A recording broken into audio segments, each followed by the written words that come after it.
পাহাড়কে উত্তপ্ত করে এটা বাংলাদেশকে উত্তপ্ত করার একটা প্ল্যান, আন্তর্জাতিকভাবে এটাকে ইস্যু করার প্ল্যান ছিল।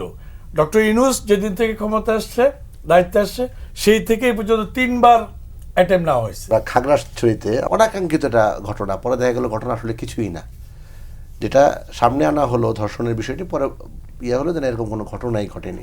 এই যে যখন নির্বাচনের কথা আপনারা বলছেন, সামনে ফেব্রুয়ারিতে নির্বাচন, প্রধান উপদেষ্টা বারবার বলছেন, জাতিসংঘে গিয়েও তিনি বলেছেন, নির্বাচনের আগ মুহূর্তে এই জাতীয় ঘটনাগুলো কি আসলে বিচ্ছিন্ন ঘটনা নাকি পরিকল্পিত কোনো ষড়যন্ত্র? এটা বেসিক্যালি পরিকল্পিত একটি ঘটনা। আর তাছাড়া এটাকে যদি আরো গভীরভাবে আমরা দেখি, এই ঘটনাটা ঠিক বিচ্ছিন্ন ঘটনাও না, এটা 72 সাল থেকে শুরু হয়েছে, শেখ সাহেবের আমল থেকে। অতএব শেখ সাহেবের আমল থেকে যখন পাহাড়ের সমস্যা দেখা দিয়েছে, সেটা দীর্ঘদিন এটা চলে আসছে, হয়ে আসছে। কখনো একটু থেমে থাকে, কখনো কোনো সরকার আসলে এটাকে ওষুধ খেয়ে যেমন একটা রোগকে নিয়ন্ত্রণ করা হয়, অনেকটা ওরকম নিয়ন্ত্রণ করে করে রাখা হয়। কিন্তু মূলত এই প্রবলেমটা পাহাড়ে আছেই, এটার কোনো সমাধানের কোনো মেডিসিন নেই বা রাস্তা নেই, সমাধান হচ্ছে না।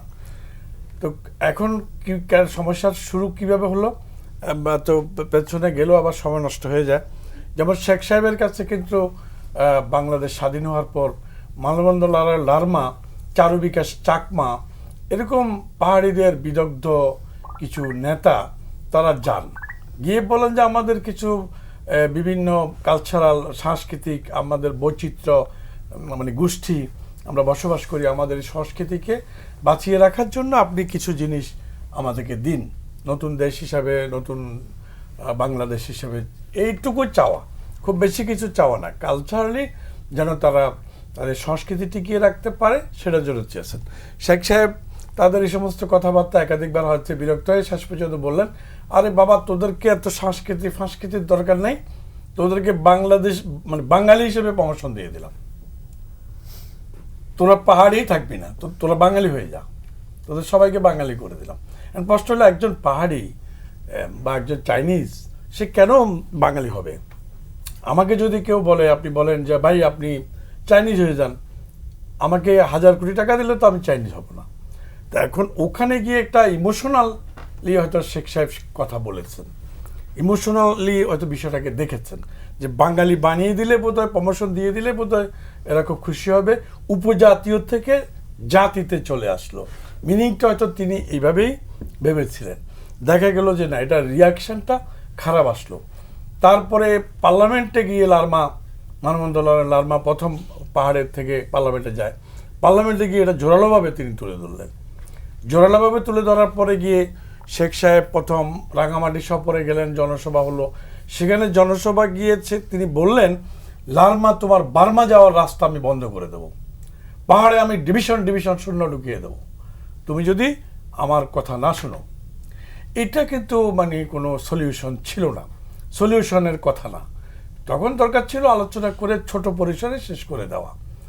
তারপরেই তো লারমারা জেএসএস জনসংহতি সমিতি নামে একটা সংগঠন বানালো, তার একটি সশস্ত্র শাখা বানালো, সেই শাখাটার নাম হলো শান্তি বাহিনী।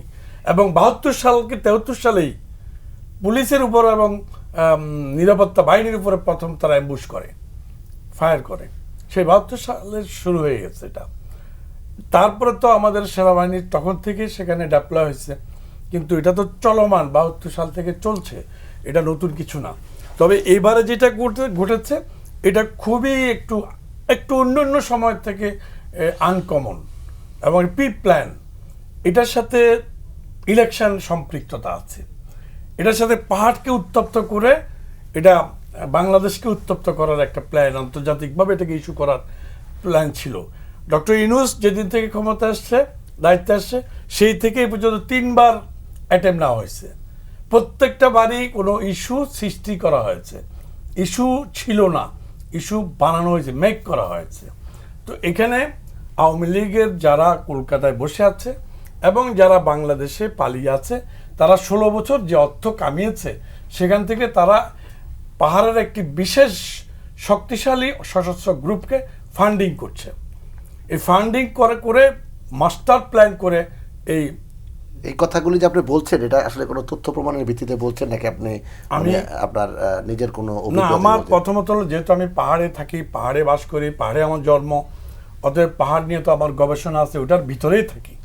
তো এটা নিয়ে তো আমার গবেষণাও আছে, পাশাপাশি আমার কাছে তথ্যও আছে। তথ্যও আছে যে কীভাবে কারা ফান্ডিং করেছে।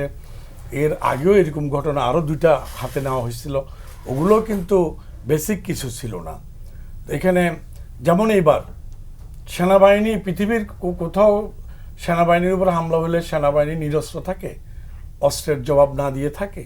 সেনাবাহিনী কিন্তু জানতো বিষয়টা বড় আকার ধারণ করবে, যার জন্য সেনাবাহিনীর গাড়ি হামলা হলো, ভাঙচুর হলো, সেনাবাহিনী মার খেলো, একজন মেজর সহ 11-13 জন সেনাবাহিনী আহত হলো, পুলিশ আহত হলো, কেউ কিন্তু কাউন্টার করলো না।